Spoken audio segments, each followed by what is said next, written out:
Alors dans cette vidéo, nous avons donc la position sur laquelle euh, Ivanchuk va abandonner, pensant qu'il n'a plus d'option valable pour ne serait-ce que annuler cette partie face à Fabuano Caruana.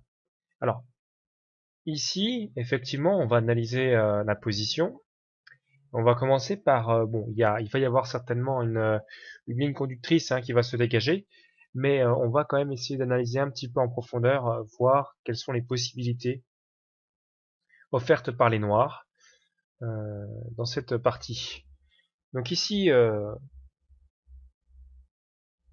on peut essayer par exemple de voir un coup comme roi G6 pour essayer de peut-être venir percer là-bas sur l'aile roi et de s'infiltrer.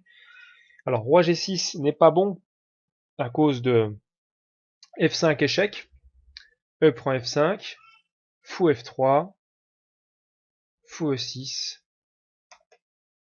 Ici, fou E6 donc pour protéger le pion en D5 évidemment. C6 donc qui menace d'aller à dame. Là, roi F7 et après roi D4. Eh bien tout va tomber puisque fou prend, roi prend et le pion est protégé. Après roi C5, roi prend B5, on gagnera facilement cette partie. Donc c'était pas un bon coup à jouer de venir jouer roi G6 dans cette position. Donc on va remettre la position dès le départ. Voilà. Ici, donc roi G6 ne va pas. On va essayer de voir ce que F5 peut donner tout de suite. Alors F5, c'est un coup un peu dommageable, on va dire, puisque F5 donne la case E5 au roi blanc, puisqu'après roi D4, roi E5, effectivement, il va jouir d'une case centrale très forte. Donc sur F5, le meilleur coup est fou F3, et si roi F6, donc pour essayer de contrôler cette case 5, pour que le roi blanc ne puisse pas y parvenir finalement, roi D4, et après fou E8 par exemple, fou E2, là c'est un jeu fou D7 et G3, fou E8, ouais, fou D1, fou D7, bon là je teste un petit peu toutes les variantes histoire de montrer qu'il n'y a pas vraiment d'autre chose à jouer. Et sur fou C2, eh bien donc il y a un problème puisqu'après la poussée G4, le pion H7 serait en l'air. Si G4 prise, ici ça sera un pion en l'air donc. Les noirs décident de jouer tout de suite H6 finalement pour empêcher plus tard une possible poussée G4 puis G5. Alors dans cette position, G4 est quand même joué, prise, et donc fou E8, on voit pas trop quel coup on peut jouer à part fou E8. G5 échec, malheureusement, va donner les clés de la position puisqu'après pion prend, roi prend, eh bien il aura tout simplement roi E5, et sur fou D7, eh bien roi D6, qui va pénétrer dans la position et qui va pouvoir facilement contrôler la partie. Sur fou C8 par exemple, il y aurait C6, roi F4, roi C7, fou A6, roi B6, fou C8 et roi prend B5. C'est une variante possible, je ne dis pas que c'est la meilleure, mais c'est effectivement une variante intéressante. Et si par exemple E5, pour essayer plus tard d'aller emmener un pion à dame afin de contrer la promotion du pion C6, eh bien après roi C5, on contrôle toutes les cases les plus intéressantes et on menace en plus la poussée du pion en B5, en B4, en B5, pardon, en B6 et en B7.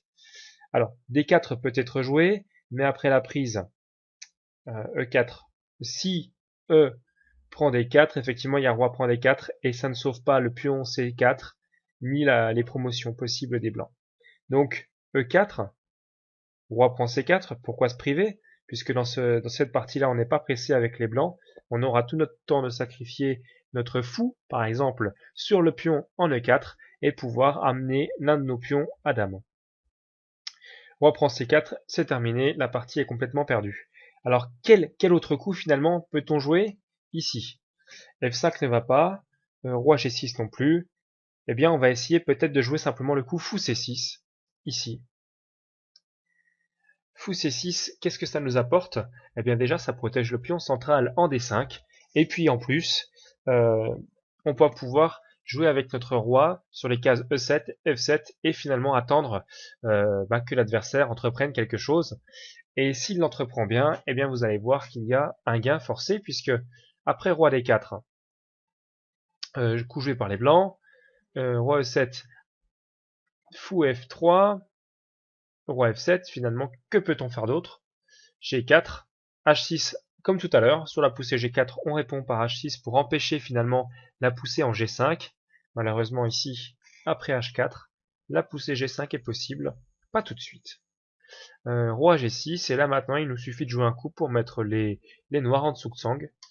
Et fou G2 par exemple répond très bien à cette idée. Fou G2, roi G7, G5, prise, prise. Et alors là maintenant il y a plusieurs possibilités. Nous allons voir tout de suite déjà roi G6. Que peut nous apporter roi G6 dans cette position? Roi G6, le problème c'est que c'est perdant à cause de F5 échec. Et alors là il y a deux variantes, mais bon, sur roi prend, en gros, après fou échec et fou prend, c'est terminé. Maintenant voyons si pion prend. Donc je remonte quand même la variante avec roi prend, tac, voilà. Et là c'est terminé puisqu'il y aura promotion sur échec et la partie est perdue. D'accord? Maintenant, dans cette variante là, donc, pardon, je me suis trompé, oula, je fais n'importe quoi. Donc après cette variante là, si pion prend, maintenant, une nouvelle variante.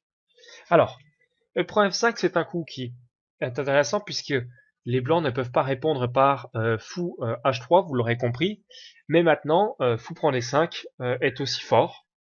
Et dans cette partie, finalement, les blancs gagnent largement puisque fou E8 ou fou D7 ne suffiront pas à sauver les meubles. Fou E8, on va prendre l'exemple du coup peut-être le plus sûr, fou E8, ici.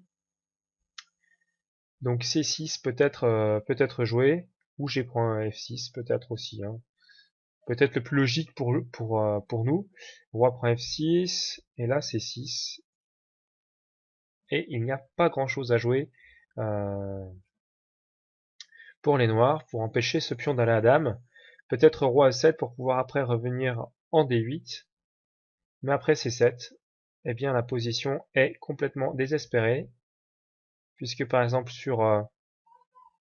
alors, sur roi D7, c'est perdant puisqu'il y aurait fou C6, échec, je montre la variante. Voilà. Et alors après, soit la prise du roi sur le fou C6, C8 dame, échec. Et soit la prise du pion en C7 par le roi D7, le roi noir situé en D7, et il y aurait simplement fou prend A8, fou prend 8 gagnant la pièce. Et les autres pions tomberont. Donc ce n'est pas une alternative, il faut jouer autre chose.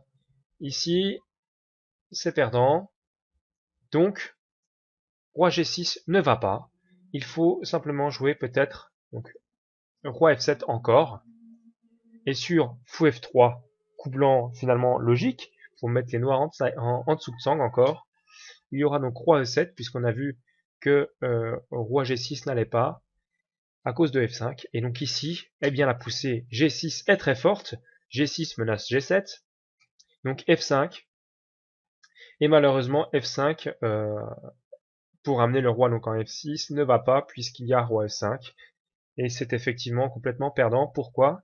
Nous allons le voir, parce qu'après fou E8, il y a fou H5, roi F8, le seul coup pour prendre le pion situé sur la colonne G, mais après roi F6 par exemple, fou D7 pour protéger le pion E6, eh bien ça perd en ligne, hein, puisque vous l'avez compris, la case de promotion est contrôlée, et c'est perdu.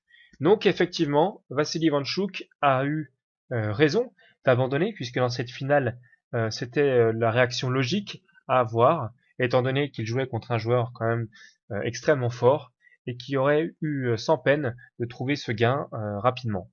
Voilà, donc pour la petite histoire, et j'espère que cette vidéo vous a plu, qu'elle a été instructive, et qu'elle vous a au moins donné envie d'en apprendre un peu plus sur des autres vidéos. Eh bien, je vous dis, quant à moi, merci d'avoir visionné cette vidéo et à bientôt pour de prochaines vidéos.